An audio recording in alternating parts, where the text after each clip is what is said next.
Ya. No puede haber cambio si nosotros no aprendemos a votar.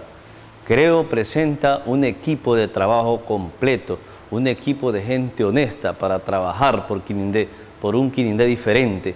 Dejemos atrás el pasado y vamos con gente nueva para que Quinindé progrese.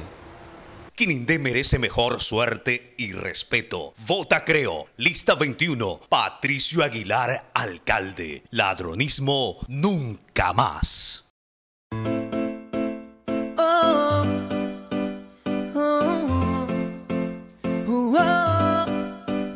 En tus manos tienes el cambio, menos corrupción y más trabajo. Tener una casa, ver crecer a los tuyos y decir con orgullo, viva mi Ecuador. Yo creo en lo que tú también crees, en un Ecuador mejor, en un mundo diferente. Y yo creo en lo que tú también crees, que haya más trabajo y bienestar para mi gente.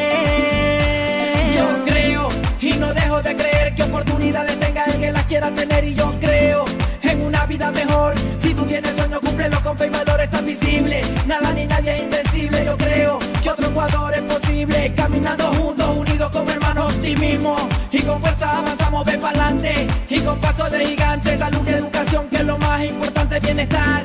Para ti, para tu hogar, dejando lo malo atrás y comenzando a avanzar. Yo creo en lo que tú también crees, en un Ecuador mejor, en un mundo diferente. Y yo creo en lo que tú también crees, que haya más trabajo y bienestar para mi gente.